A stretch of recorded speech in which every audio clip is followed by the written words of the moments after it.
Combo assist and killer instinct. Is this a good or a bad idea? Let's talk about it. What's up, my peeps?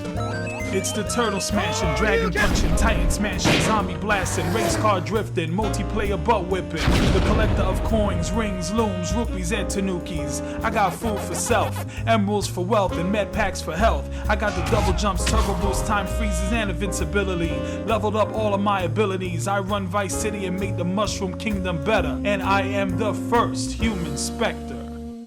This is Mastermind, and welcome back. What's going on, peeps? Mastermind here. First things first, I would like to wish everyone a Merry Christmas and a safe and happy holidays. Okay, so let's get started. Killer Instinct has now released its latest patch, and within that patch is a thing called Combo Assist. And they just announced this yesterday and then immediately followed it with the patch. I don't know if that was just an attempt to avoid a lot of people criticizing them before they can get this out, but I think the floodgates are now open now and people are able to test it out themselves and form their own opinions. I don't want to get into too much of what that is because you can just go online and check it out right now, boot up your game. But just briefly, Killer Instinct, if you don't know, the combo system and the play mechanics basically consists of these things called openers, auto doubles, linkers, and of course, enders. And that's the system in which you play the Killer Instinct. So you start off with your opener, you do an auto double, you do a linker, and I think right now the problem that a lot of amateur players are dealing with, and just casual players in general, is that they have issues with motions. This has been a problem for fighting games since the beginning. I remember when I first started playing Street Fighter 2, it was a huge accomplishment when I was able to pull off a dragon punch at will. That was like the thing. When I got it on the Super Nintendo, I literally blistered my thumbs up trying to learn the timing and do this thing. I mean, it was incredible how much pain I actually put myself through to be able to do this so I can be effective at home.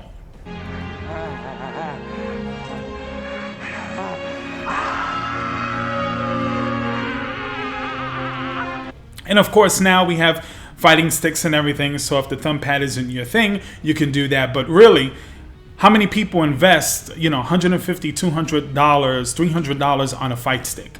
So casual players, usually they're using their control pads and they have a lot of problems getting these moves off. So I think Iron Galaxy and Microsoft figured that maybe they can make this game more accessible for those people who have problems doing that. Probably a smart move, probably a good thing. I want to kind of give credit to Iron Galaxy and Microsoft and even Double Helix, because in the beginning of the whole Killer Instinct reboot for the Xbox One, they've done everything they can to really make the game accessible. Their practice mode and trial mode is unbelievably incredible. It really shows you how not only to play Killer Instinct, but also how to play fighting games in general. The only issue I may have with the trial mode is that it only goes through for one character, and that's Jago.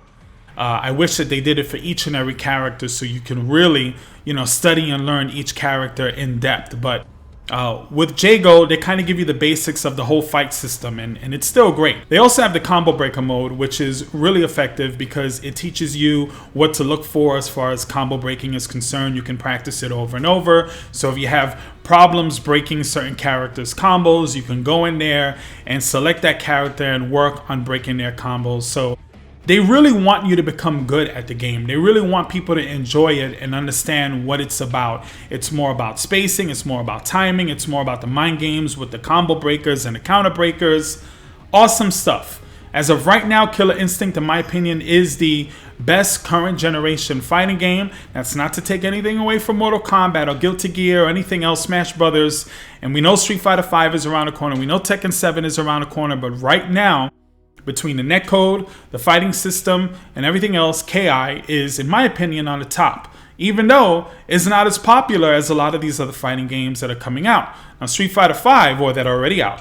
Street Fighter 5 is coming out, and we got to reserve judgment on that. Even though most of us have played through the beta, and we love it, there are going to be a lot of changes on that. Even after the game launches, they're probably going to patch a couple of things. They're going to add characters. So it's going to take time before we really know how great Street Fighter V is going to be.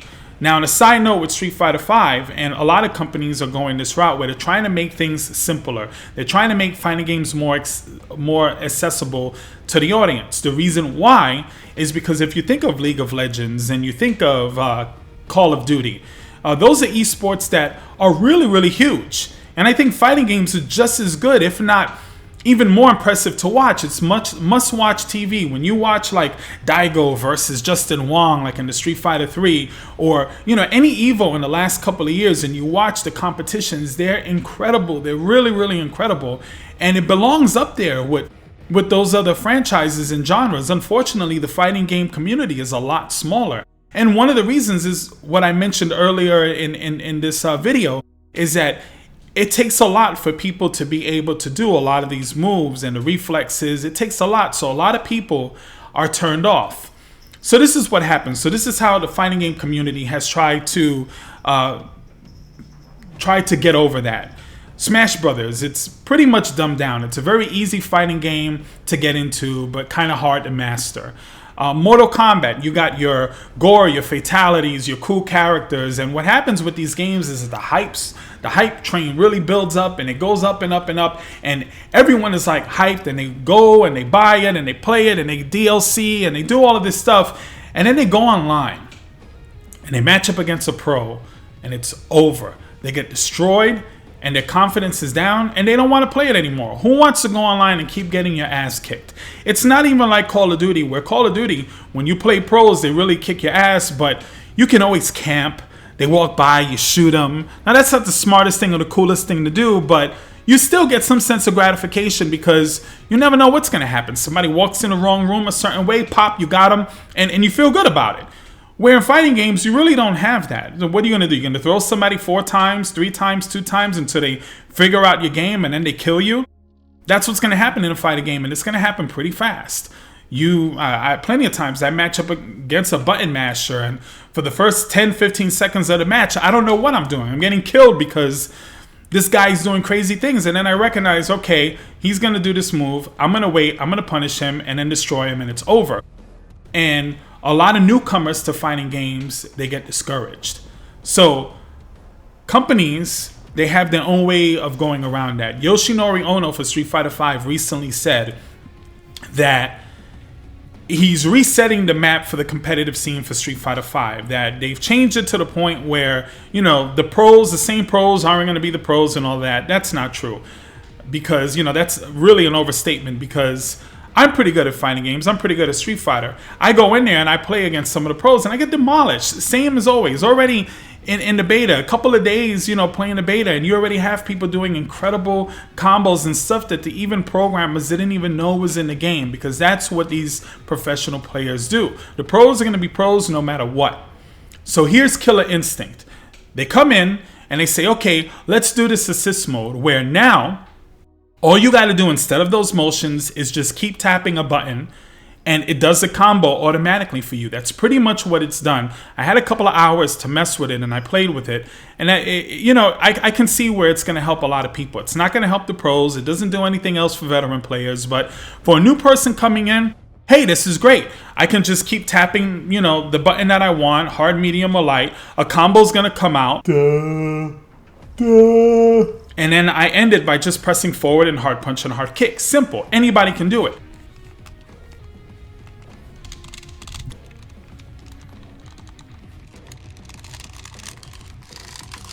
It's like track and field. Oh, go.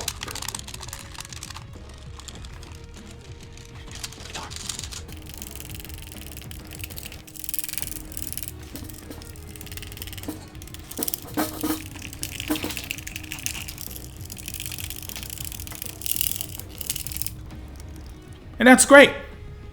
But is it really helping you? Is it really making the game more accessible? Because think about it. If you're a new person coming in, like to Mortal Kombat or Street Fighter and Pass or Killer Instinct, and you're hyped up over the graphics and the gameplay, you play, you get killed online, you get discouraged. Imagine now you have an assist mode that makes it easy, where you're just pressing one button to do it. You go online and you think you're gonna be godlike, and instead you get destroyed, you get bodied. But you had an advantage to begin with, to go into it. Now what is that going to do to your confidence? And let's be real here. Anybody who remotely plays fighting games, if you're going to use that assist mode in Killer Instinct, are you going to admit that online? I hope I didn't say that out loud just now. Of course you're not. Nobody's going to admit that they're cheaping their way out of a game or they're cutting corners. I don't even know what this is. This sort of thing ain't my bag, baby. Nobody wants to admit that. Imagine if you're doing that and you're still getting killed. Does that make the game more accessible? I don't know. Now here's what I think. Not to be so negative, but I just feel like it doesn't really do anything to attract a lot of new users. Now, again, I gotta commend Iron Galaxy and Microsoft because they're doing everything they can. This is a really risky move because what it has a potential to do, because this mode is available for ranked matches. So what it does is, what it could potentially do is piss off the small community that they already have now. And you don't want to do that. So they're trying to do this without pissing those people off. At the same time, they want to attract new people into the game. So it's a balancing act. And right now, they're kind of trying to time this correctly because they just released the information that Killer Instinct Season 1 will be free for Gold members on Xbox Live for January. The PC version and Season 3 is coming out in March. So with all of this stuff and this new patch they released, they're really trying to get a whole new audience into the game, even to the point where if you own it on the Xbox One and you have a PC, it'll be free on the PC. So they're doing everything they can to invite and be open and not so intimidating and get people to play the game. My only issue is the results are going to be the same, and that kind of, I don't know if that helps. I don't know if that's the solution. I know the gimmicks aren't the solution. Maybe in the short term, a lot of people bought Mortal Kombat for a while before Fallout and all these other games came out. MK was the #1 selling game of 2015. So I don't know if, the gimmicks really, and I'm not saying that Mortal Kombat is a gimmicky game or whatever. I'm not saying that. I'm just saying a lot of people bought the game because of the gore and the fatalities and the Predator and Jason and that kind of stuff. So I think the whole concept of making the fighting games more accessible probably isn't totally figured out yet. Now, is this going to be something for Killer Instinct that's going to create new players and get more people to play? Maybe. This is where I think it falls. I think you have your pros, you have your veteran players, and then you have your casual players. The casual players dip after a couple of weeks, a couple of months, maybe even a couple of playthroughs. The veterans will probably hang around for maybe 6 months to a year, and then they start to drop off. And then you're just left with the pros. And a lot of the pros will drop off as well once there's another fighting game or something else that's interesting them more. So I think what this is going to help, it's not going to help the casual, it's not going to help the veterans, it's going to help the people in between that. So if you're a casual player and you're just casual and you suck and you really don't care, you just want to, do a couple of combos and then stop playing the game, then that's going to be you no matter what. But if you're that kind of person where maybe you're not quite the veteran, you're not going to stick with it for 6 months or a year, but maybe you're going to play it for a couple of, maybe 3 or 4 months and just give it a chance and, play your friends and feel good about it, then maybe this is for you. But I don't think this helps bring in a huge whole new audience. And I don't know what the solution is, but I think it's a good start. I commend Iron Galaxy and Microsoft for trying it. It's a risky balancing act.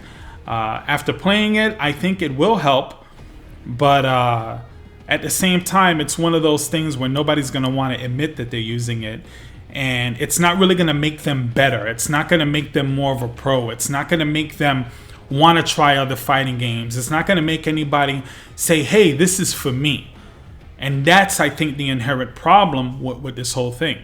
So I don't know. What are your thoughts? Do you think that this is a good thing? Do you think this is fighting games for dummies? Do you think that eventually this is the route that all fighting games are going to go, where it's just going to be really simplified.